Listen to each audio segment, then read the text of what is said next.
We have some very, very smart people here at the Air Force Academy. Within the Department of Astronautics FalconSat program, we design, build, test, and operate real satellites. FalconSat is a cadet-made satellite here at the United States Air Force Academy.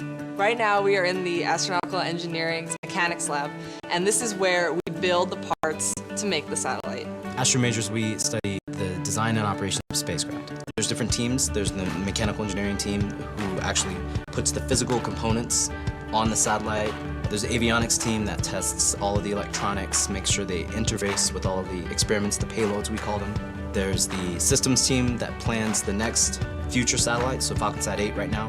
And there's the test and operations team. So I'm on the team that's picking payloads and how big does this satellite have to be? How much power do we need? A lot of our payloads actually come from our customers and Air Force research labs, and then we test them on our satellite. Well, eventually, the FalconSat will be launched into space, where it will then be operated by cadets from the operating room here at USAFA. Very, very few people get the same sort of opportunities we get every day in class. Once I get into the United States Air Force, I'll be working with even bigger satellites, more complex, a whole nother scale. And so FalconSat has really given me the baseline that I need for that job, so I know and I'm prepared for what I'm about to get into. Once I graduate from the Air Force Academy, I will be going to pilot training. It'd be an honor to fly anything that has wings or rotors. I do not want to be a pilot. I'm happy with my feet firmly on the ground, but I would love to be an astronautical engineer. I think that's where my strengths lie and how I can best serve my country. You know, honestly, all it takes is work. It's really all it takes. And that really goes for the entirety of this experience.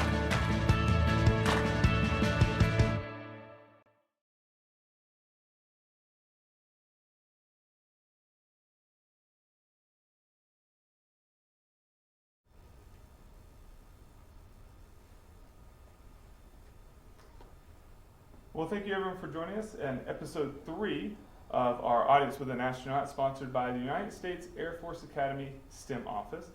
So if you are just joining us and new to this series, this is episode 3 of a 5-part series.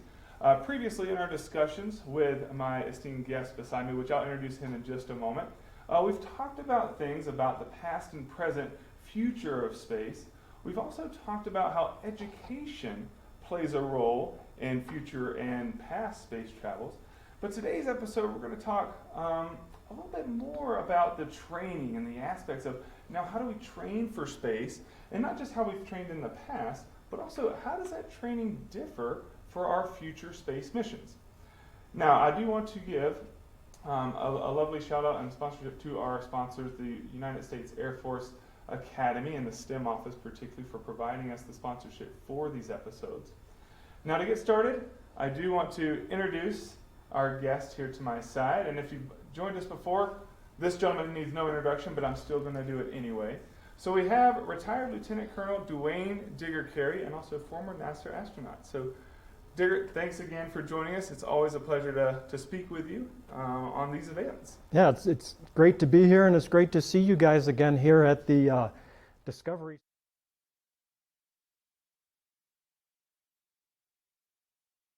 We work with entities all around the world to spread the word about the importance of space and exploration and those types of things.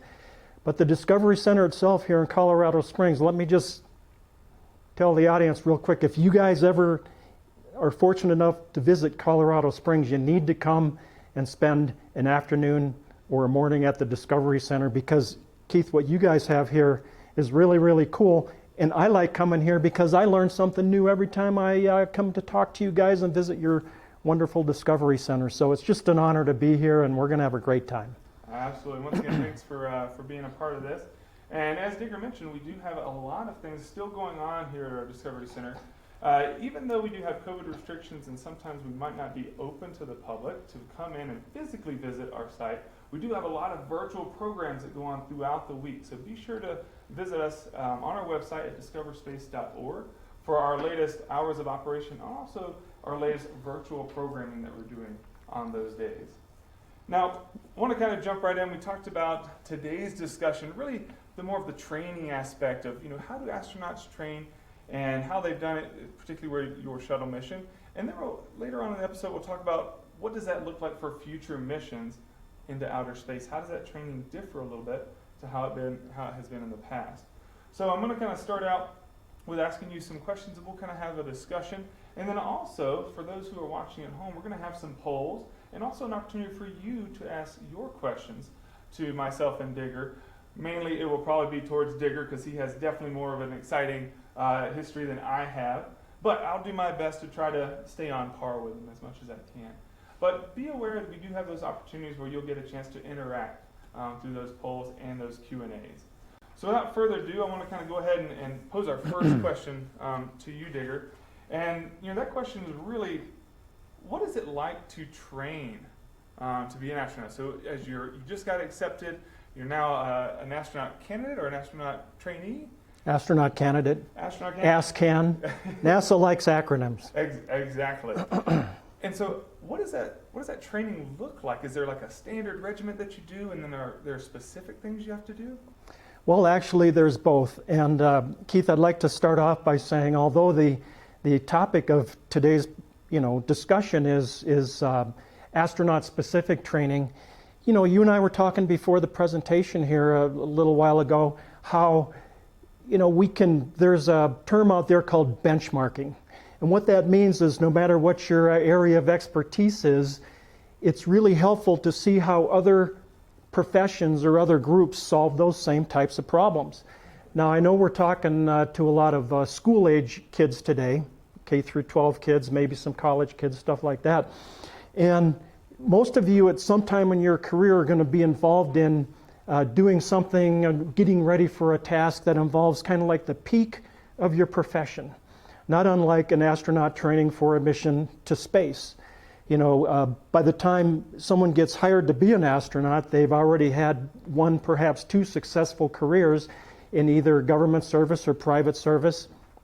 And they're well acquainted with the way to get ready, for certain tasks. But even though we're going to be talking about astronaut training, try to keep in mind that the lessons that we learn from how astronauts train can be applied to any peak type training experience, whether it be if you're a physician training to be that top line brain surgeon, or if you're a politician getting ready to be president or something like that. It represents the peak of your profession and where you're at. And the way astronauts train, those lessons are universal, and we can apply those lessons to all of our lives no matter what the experiences are. So in answer to your question, Keith, the first thing I realized when I started training as an astronaut candidate or an ASCAN at NASA was that, wow, it seemed like 3/4 of everything I had to know to fly in space, I had already learned. Whether I learned it in school, or whether I learned it in my career as a test pilot, whether I learned it before I went to college when I was bumming around the country on a motorcycle, or when I was a bartender, things like that. The point is all of your previous experiences when you're training for these peak events tie in to the training that you're actually going to have for the actual endeavor. So,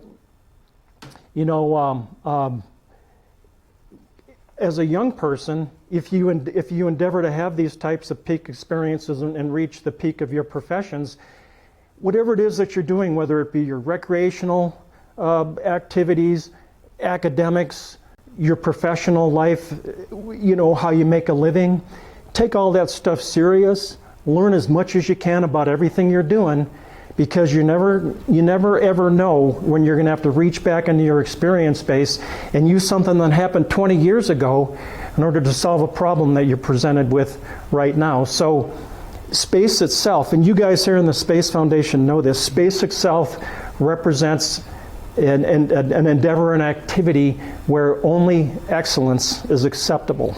And so kids in school, K through 12, take your lessons, take your sports, your lessons, your extracurricular activities, take them serious, learn what you can from those. You bring all those to the table. Now, when we first got to NASA, we embarked, myself and my 43 classmates, we called ourselves the Sardines. We were the class of 1996. the 16th astronaut class that NASA had, and we started on a program of 2 years of astronaut candidate training. And just to give you an example of how comprehensive this training was, Keith, this book here, all these pages represent not the lessons themselves, they represent the description of all the lessons. It's like, this is the syllabus of your 2 years of astronaut training. So there was a lot of stuff. But it's not overwhelming because astronauts learn that you just take these things one.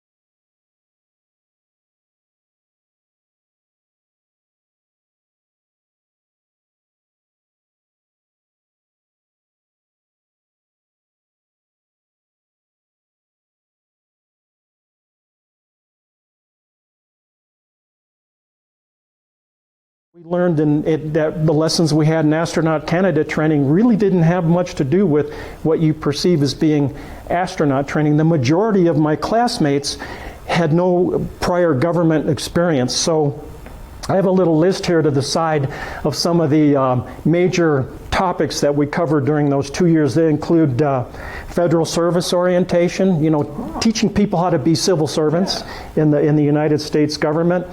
We learned NASA organization and field centers. NASA likes to use their astronauts as spokespeople for the whole agency. So it was incumbent upon us to learn about all the different NASA field centers. We've got to visit them, field trips. That was kind of fun. We did geology field training. And I know you like to do outdoor activities. We spent a couple weeks scrambling around on rocks and learning about geology. Some of us in that class, turns out, probably are going to go to the moon someday, or maybe even onto Mars. So it's important for astronauts to have some geologic training. We learned about space travel history, NASA history, scuba diving. We had scuba diving lessons. That was a lot of fun, something I'd never done before. We had zero-G training. We had public relations training, some basic orbital mechanics. Astronauts make their living in space, and things move differently up there. In order to get ready for, how to bring two spaceships together and stuff like that, we had orbital mechanics theory. Russian language. I spent 40 hours learning how to speak Russian. I don't remember hardly a word of it anymore. Russian's a very difficult language. T-38, that NASA uses the T-38s for their pilot training. There's a shot of some of the zero-G training. You can see me floating around with some of our classmates. And actually, if you want to find me in that one, I'm the one wearing the funny glasses. T-38 training, it's a high-performance jet that NASA uses. The pilots in particular learned a lot about the space shuttle, how to operate it, the systems, how to fly it, those types of things. And one of the major portions of your training is learning the different spacesuits. The orange pressure suit that you wear, the mission specialists, the ones that were going to be spacewalking, they had to learn the very complex extravehicular mobility units, or the white spacesuits that you spacewalk in. So every day was a challenge. Every day there was a lot to learn. But you know what, Keith? We all wanted to be there. We all volunteered to be there. And we all dreamed of someday flying in space. And that kept us going throughout those 2 years of arduous training to just get prepared for mission-specific training. And I know you and I, we always, regardless of what the task may be, we always kind of have that fun approach to it. I know that's one kind of strategy I use, whether it's doing an assignment or doing parts of the job that would not appear to be fun, which I know probably a lot of students out there could probably relate if they're doing maybe some math homework or some history homework. And it might not be fun, but I know for me, one thing that's always helped is try to find that little bit of fun. How do I have fun with this activity? Now, it's not a 100% foolproof, plan, but anytime you can really inject that fun, it kind of helps give that added motivation, as you mentioned, for yourself and for the other astronaut candidates as you guys were going through that 2-year training.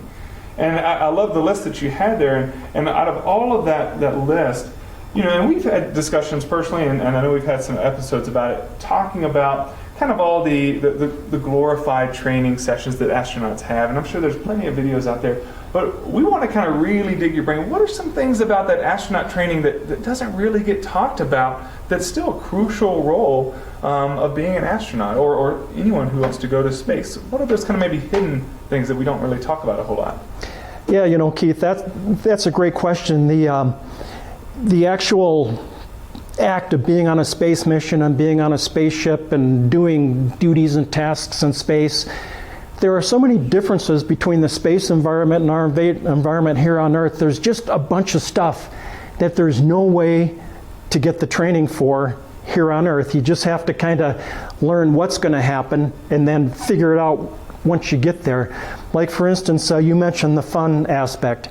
There's a lot of aspects of astronaut training which sadly, I mean, the days are long. Sometimes you're not in the best mood and stuff like that. And some of the training begins to be maybe a little bit repetitious. And if you're impatient, you kind of wonder what it's all about. And you know, your comment about fun reminded me when we were in when we were in the thrust of our training for mission STS-109 to the Hubble Space Telescope.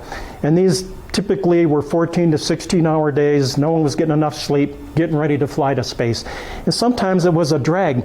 But you know, I had a crewmate, his name was John Grunsfeld. And every day, no matter if it was 3 o'clock in the morning or 11 o'clock at night, John always had a smile, just like you do. He had a smile on his face. And I remember asking him one time, I go, John, what's the deal? This is kind of a drag. We're working really hard. Why are you always smiling? Now, John had been to space 3 times. I was a rookie.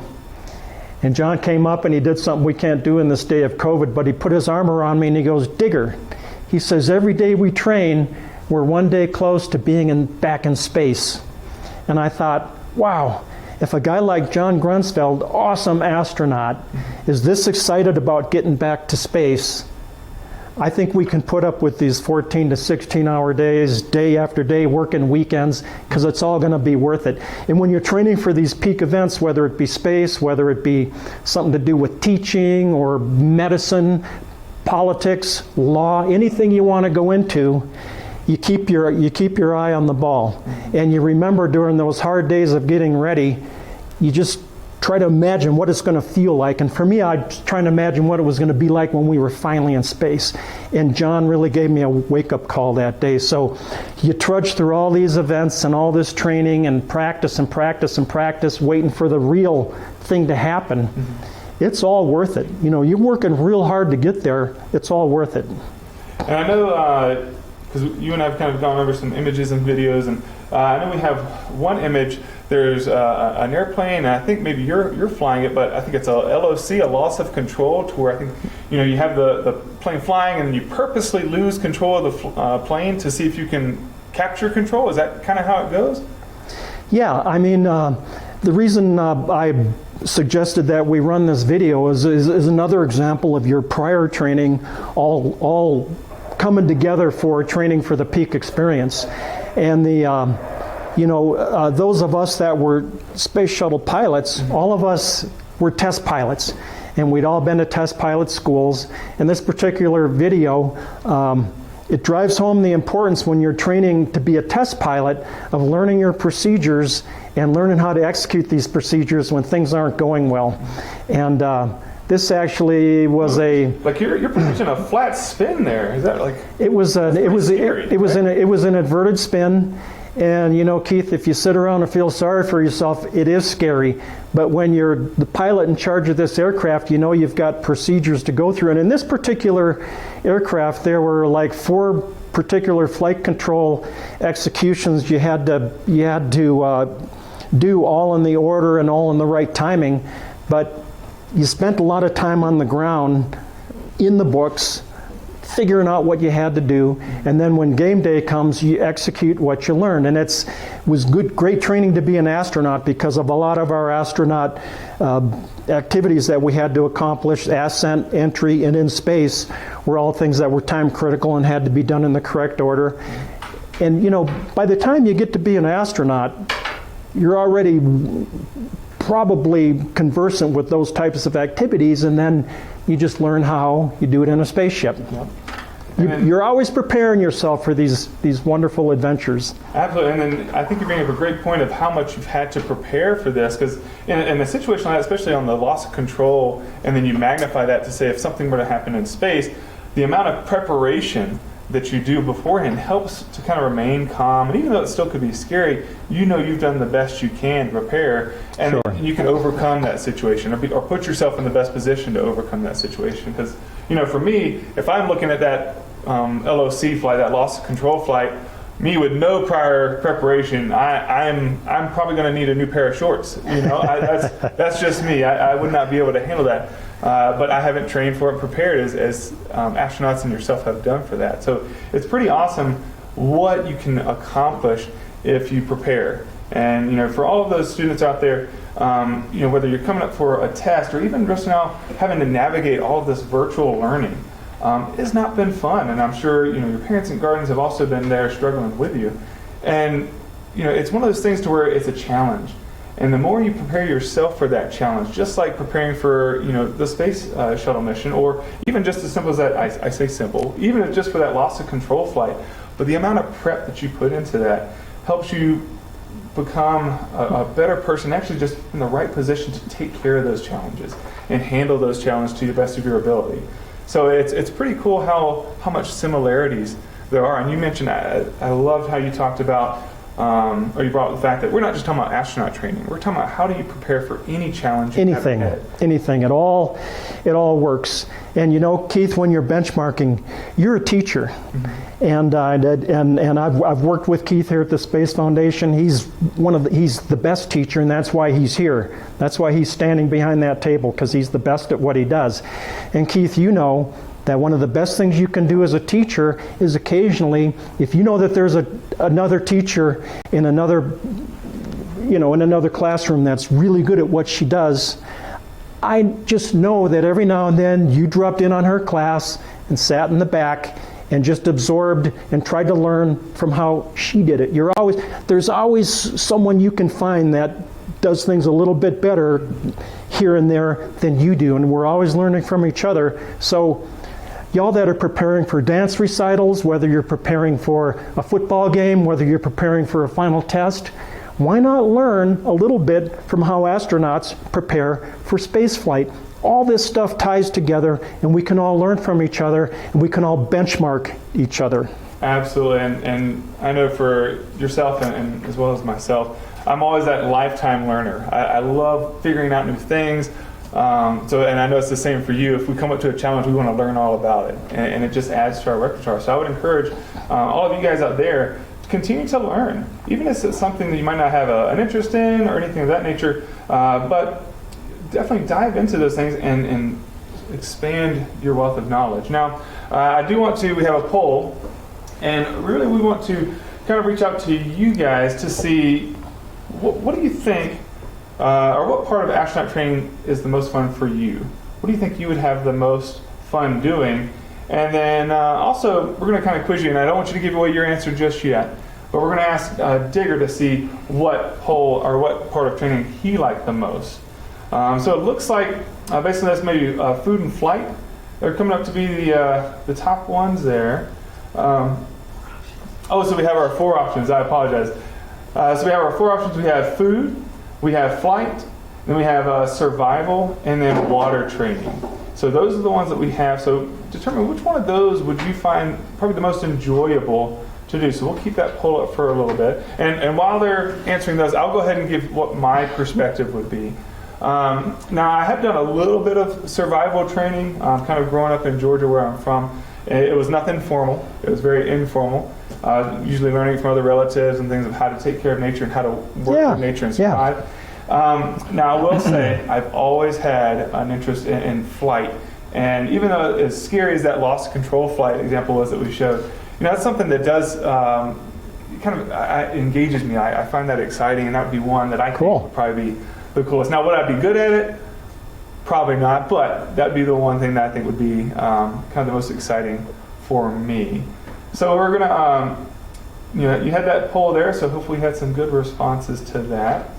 And then what I want you, and it looks like survival training was kind of the most one I think people would enjoy the most. Now, Digger, for those aspects of it, so we talked about our water training, survival training, flight training, and then food, what would you find to be the most enjoyable, or what did you find to be the most enjoyable part of those training sessions? At the NASA level? Yeah. I would say for me, it was by far learning how to fly the space shuttle. Well, that's coming from a pilot, so see. Yeah, exactly. That's why NASA hired me.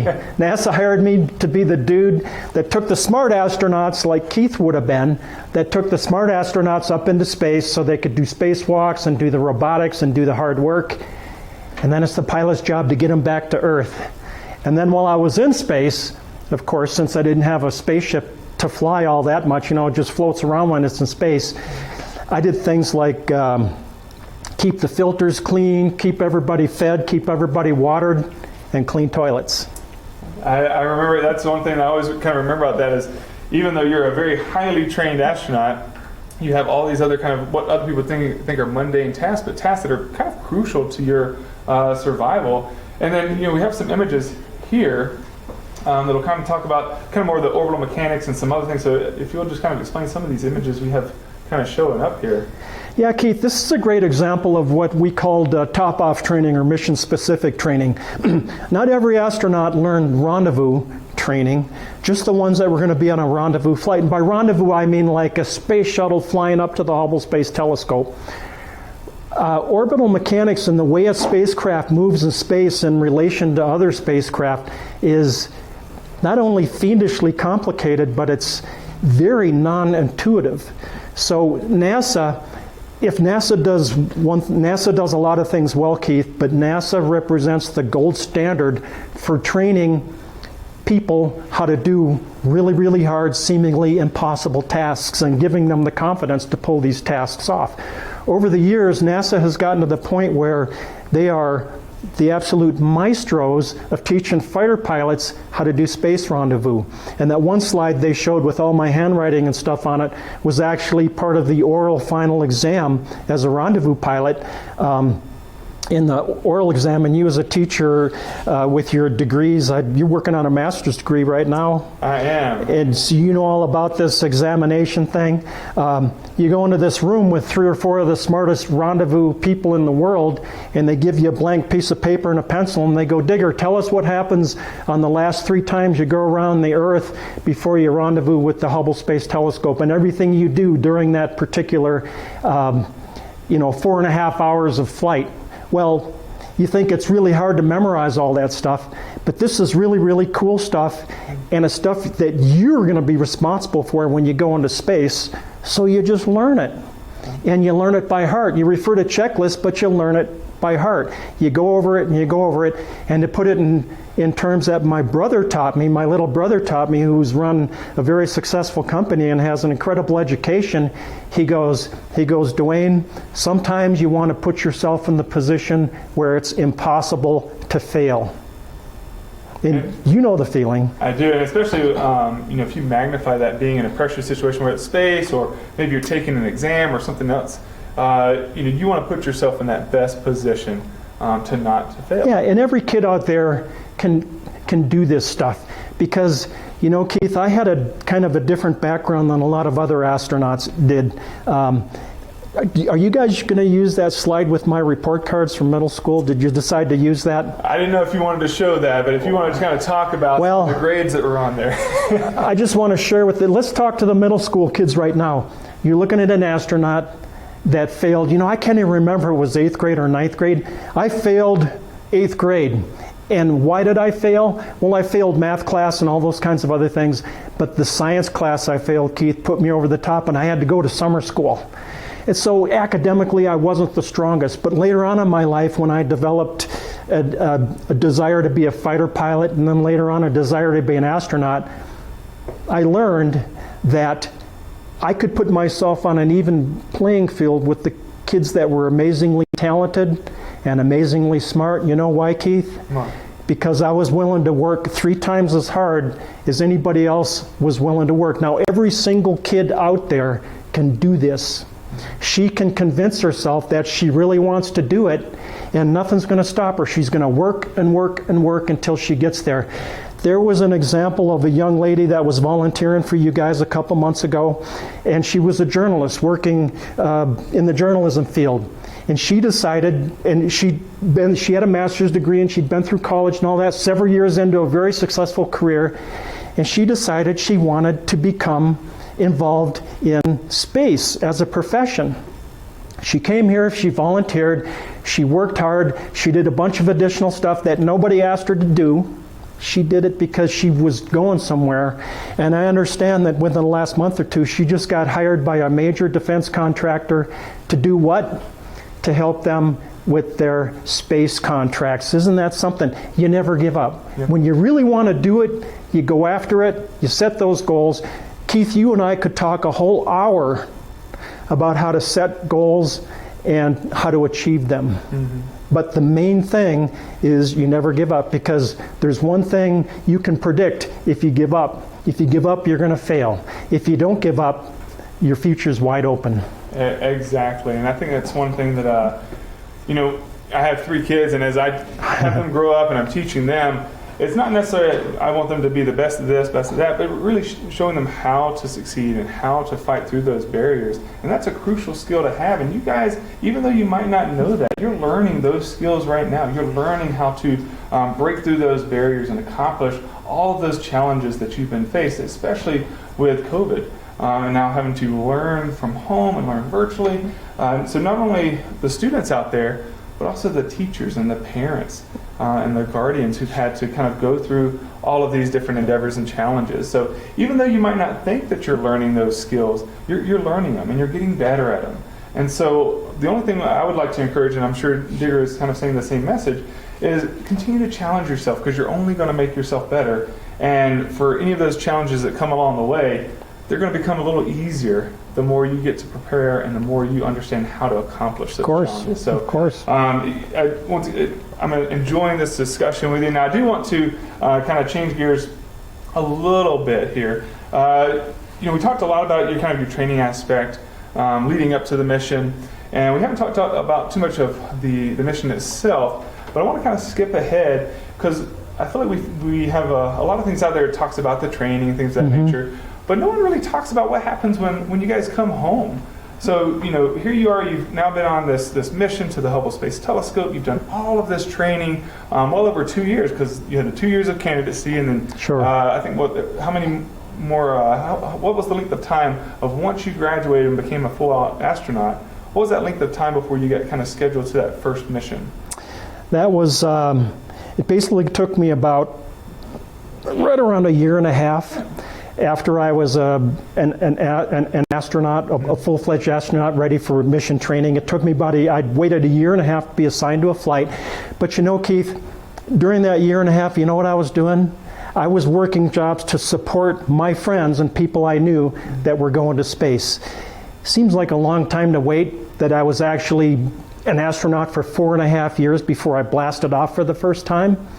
But no, because I was passionate about space, passionate about space exploration and the importance of people being out there expanding the frontier. And it was 4.5 years of supporting my friends that were involved in the greatest endeavor that mankind has ever or will ever be involved in, and that's the expansion of humanity into the solar system and the universe. It's just wonderful to be part of that. Years ago, back when I was going to pilot training, I actually told some of my friends I would sweep floors at NASA. I want to be part of that team. I want to be part of the team that sends humanity to the stars. And when you're actually there and it's actually happening, you're thrilled to be doing things like working in mission control, to be working engineering problems, to be doing other things to support the fortunate few that are actually flying in space at that point. Yeah, that's awesome to still, even though you knew you were 4.5 years out to be in that first mission, but you stayed involved and stayed along and still accomplished that mission. We all did. We're all just honored to be there. And so we're going to show a video of kind of that landing flight of the shuttle landing. And as we kind of come to that conclusion, so you can kind of see, I think this is the AR image, so you can see that glowing light. Yeah. We landed at night. So that's the only imagery we had was infrared. Mm-hmm. And so by that indication of that white coloration, it's hot. You've just broken through the atmosphere and had to do a series of S-turns and banks, and so you've heated up that underbelly of the shuttle pretty well. And then when we have that landing, when you guys have that landing touchdown, I think it's even seen here, you can see the tires heat up real quick. Sure. They go from black to bright white. So talk a little about kind of just that, almost, is there a sense of relief once those tires touch down, or do you know there's a lot more work ahead of you after that?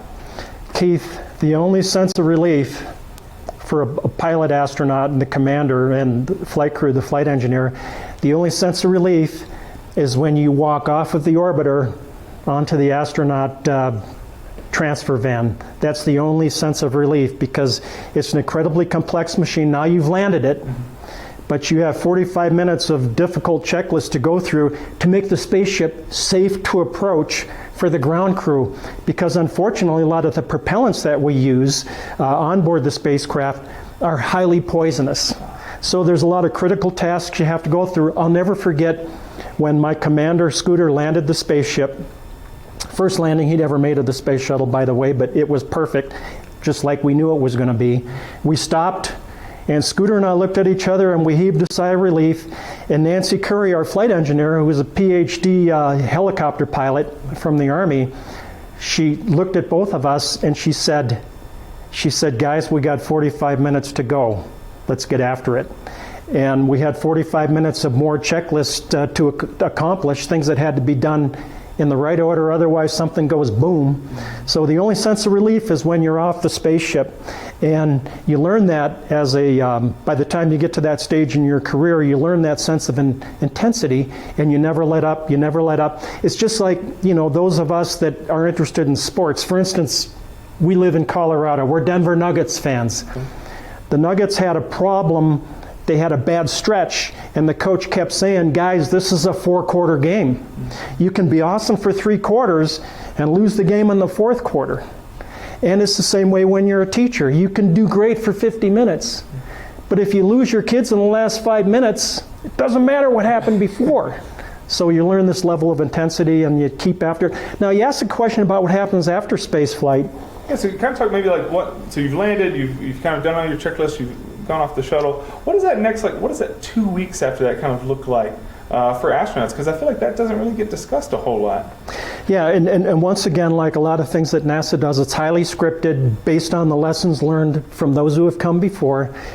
And I can remember one of the things I was disappointed to learn as a motorcycle guy, and I rode my bicycle to and from work all the time back in those days when we were living in Houston, was because my sense of balance was so impaired from the 10 days that I spent in space.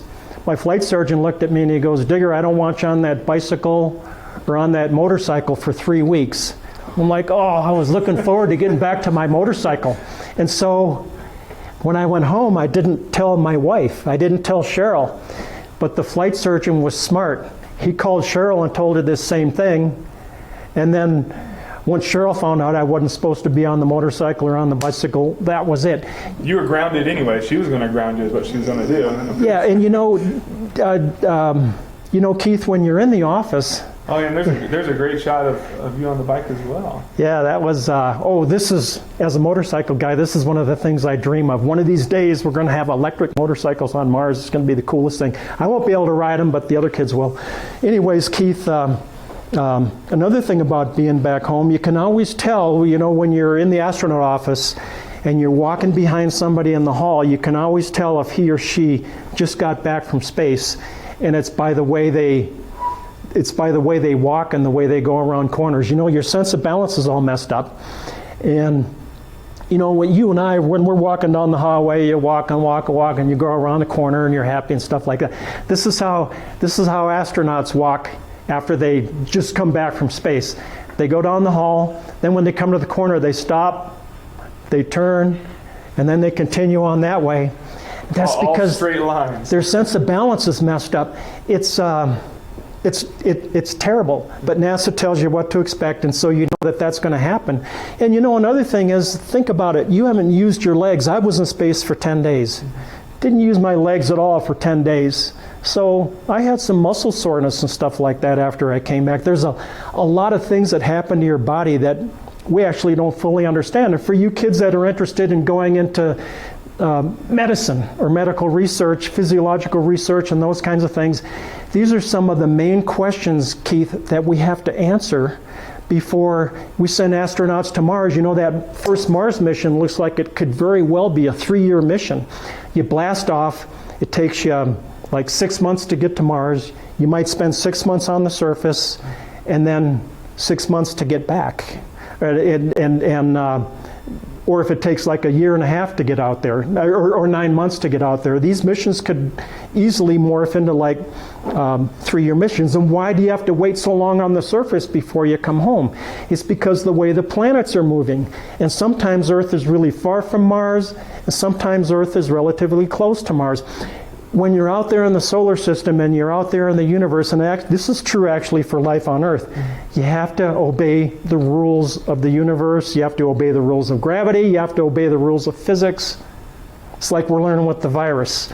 We have to obey the rules of the virus because the virus doesn't care about us, okay? So same way about the solar system and the way planets move. They don't care about us. We have to conform to them. And we have to get ready for those things. And there's going to be a lot of physiological challenges, radiation, preparation for being on Mars after 9 months on a spaceship with no gravity, those types of things. Keith, we don't know the answers. And for you kids out there that think that, well, you know, what's the use? We know everything. There's nothing more to learn. Y'all, we just know a tiny percent of what we really have to know before mankind's going to be out there in the solar system. And that's what you're involved in as a professional educator. Because all the answers we need to know are residing within the brains of the kids that we're talking to right now. Exactly. It's up to y'all to prepare yourself, to give yourself the skills, and then to give those back to all of us so that humanity can be even greater. We all do this together, all of us. We're all in it. Absolutely. I do want to give a chance to get some questions from our audience out there, if there are any. So I hope they're easy ones. We'll try. We'll try to be. So one of the questions we have is from Christine, and she asked, "How old were you when you wanted to become an astronaut?"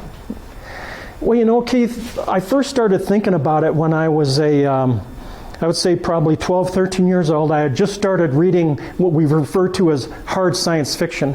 And a lot of kids think science fiction is like monster movies and stuff like that. Well, hard science fiction has to do with future life, and it has a lot to do with science involved in future life, not monsters and stuff like that, but how we're going to solve problems in the future. And I got interested in those types of things, and I got interested in space flight.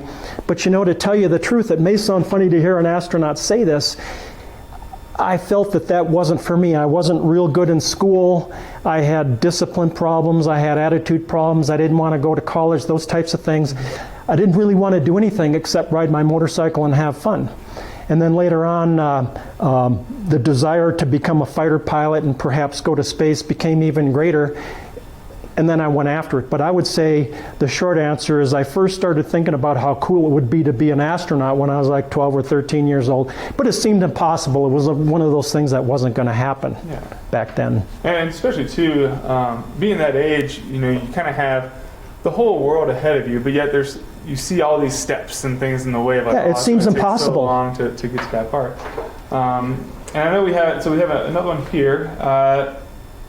So it's how hard is it to land at night? Because we kind of talked a little bit about the training, the prep that goes in, but when you're actually there, you're actually right there with the shuttle, and you're bringing it in through the atmosphere.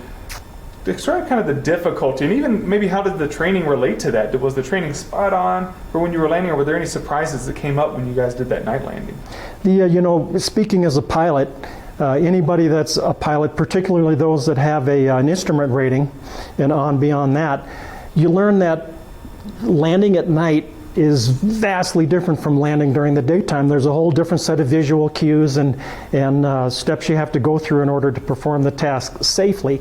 And it's no different as applied to landing the space shuttle at night. Now, by the time my commander and myself and our flight engineer, we did it as a team, by the time we actually did the landing on game day, Keith, Myself and my commander had practiced, he had practiced several thousand landings because he was more experienced and had been there longer than me, but I had practiced over 1,000 shuttle landings up to that point in the shuttle training aircraft. Shot right there. And you've only got, Keith, you've only got one chance to do this. That at this point in the flight regime, the Space Shuttle Orbiter is a glider. Yeah. And it's not a very good looking glider. It's not a very good flying glider.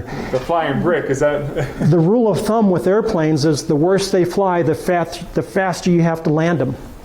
And the Space Shuttle lands around 230 miles an hour. You've got no fuel. You can't screw it up. Oh, by the way, the tires are not as strong as the tires that are on regular airplanes, because to make them that strong, they have to be a lot heavier. The landing gear, the structure, everything is designed to be just barely as strong as it needs to be. Otherwise, it gets too heavy and the rockets can't get it into space.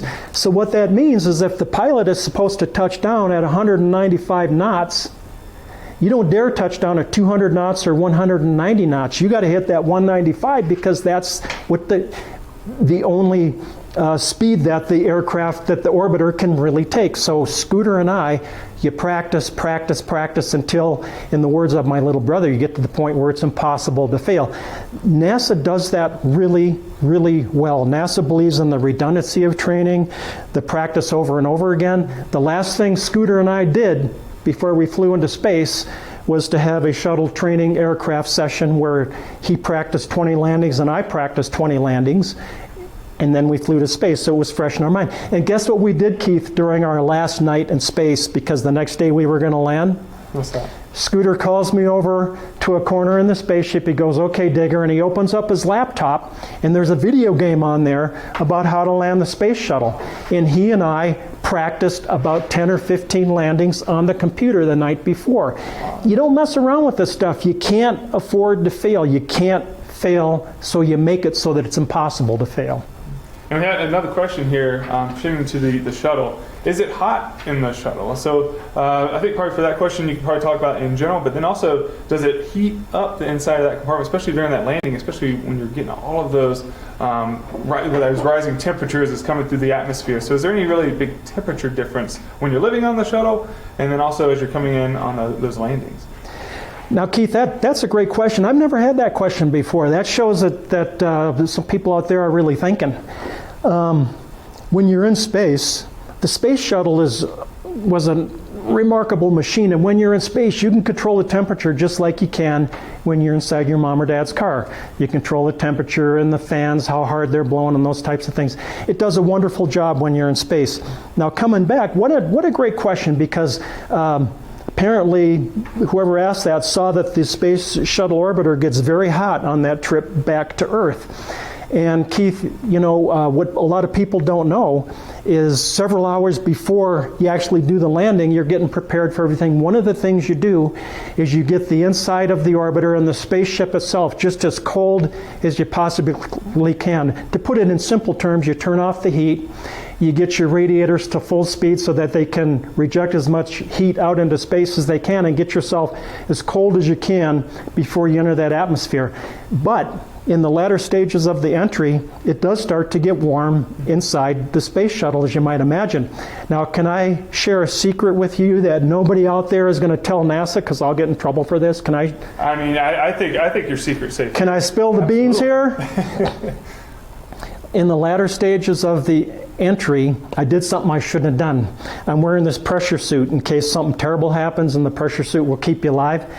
Keith, I took off my glove, and I reached up and touched the windshield of the spaceship, and it was pretty hot. And I drew my hand back, and my commander Scooter looked at me, and he was like, "Put that glove back on, Digger." And then he goes, "Was it hot?" And I said, "I don't even want to talk about it." There's certain things you don't want to think about, but it was enormously hot outside the spaceship, and we just had to be concentrating on our tasks and doing what we had control over in order to safely land the spaceship at the end of the mission. But I shouldn't have done that, and I'm kind of ashamed that I did, but I was curious. But now you know, and in hindsight, it all worked out fine, and you got to have a little bit of that experience. So now you kind of know kind of the incredible machine the space shuttle was. Oh, amazing, amazing. So another question here. So what's kind of the hardest thing to describe about space? So all those days you spent in space, what's kind of maybe the hardest thing to describe? Because I know you're getting kind of asked this question somewhat similar. You're talking about, what's the funnest thing about space and all of that. But what is the thing that's kind of the most hard thing for you to describe about space? That's an interesting question. Sometimes I share with my audiences, Keith, that my professional training before I flew in space was as a test pilot, and you learn how to communicate in very short phrases, high information content. You get the information out there using specific terminology. The communication and the way you do it is very important. One thing I'm not well versed in, someone like you as a teacher, we've got people that are authors, we got people that are musicians, songwriters, painters, people who learn how to communicate a lot better than test pilots do.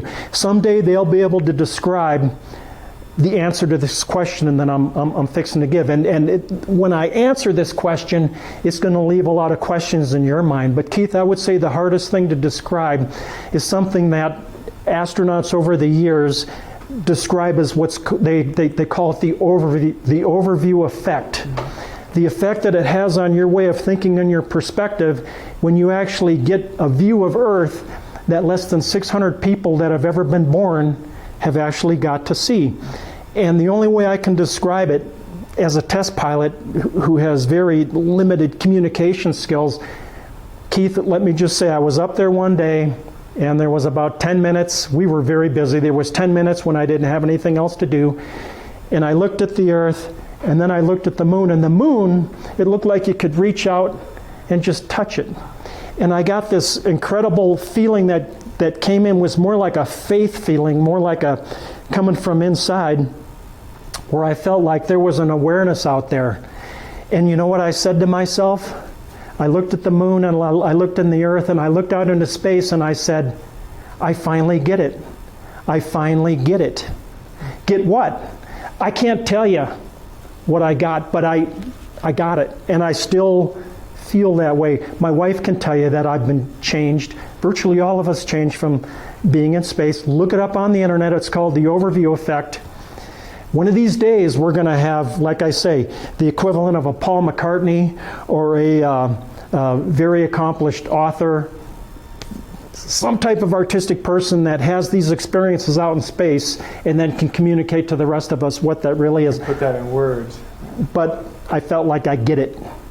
And that's one thing that kind of inspires me is, you always want those moments. Like, what are those moments that kind of take you kind of almost outside of yourself to give you either a look on life that you've never had before? Teachers live for that, I've heard. It's great. And I know when I was back in the classroom, seeing those sparks in my students were those kind of ways of, it's there's nothing better. To kind of gather in that view sometimes. And it is hard to describe. And I like to talk a lot, but I'm probably not the best person to try to describe those moments. And I think it would be an awesome day to have kind of that accomplished artist or someone who is well equipped with the words to explain that and describe that to folks. So, Digger, we've talked about a lot today. And, one of the things I just want to kind of say in summary is, with the conversations that we've had and all of the great things that you've kind of addressed, we really want to kind of talk about any challenge that you have coming up. Now hopefully we're kind of seeing the tail end of COVID and those restrictions, and hopefully life will come back to some sort of normalcy of that. But there's still going to be challenges along the way. We're not out of the woods yet.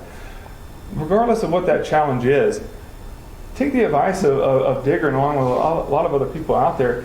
Keep fighting. Persistence. Work through those challenges. Try to see the fun side of things.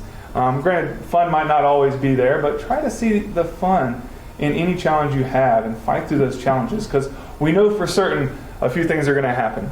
You're going to make yourself better, you're going to learn a whole lot, and you're going to increase your chances of success a whole lot, as opposed to stopping or quitting, and then we kind of know what's going to happen there. It's pretty much going to be a failure. But really continue to work through those challenges, and we're all going to become a better community for it. So we'll become better individually and better as a community. So I truly believe that, and listening to your words, Digger, always is inspiring as well to get your point of view and Thank the you. experiences that you had. So I want to thank you again for joining us for this third episode of our 5-episode series.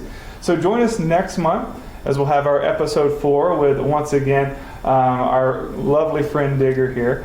And in the meantime, be sure to check our website at www.discoverspace.org for any and all of our virtual events. So we look to be opening up soon to where you can come and visit our Discovery Center in person, but make sure you always check that website to see our latest hours of operation and also all of our latest virtual programming that we have going on, from our virtual star parties to our virtual home study to also our virtual birthday parties, which have been a blast as well. So thank you for joining us. Thank you for taking the time to spending it with Digger and myself, and we look forward to seeing you guys on our next episode next month. See you guys soon.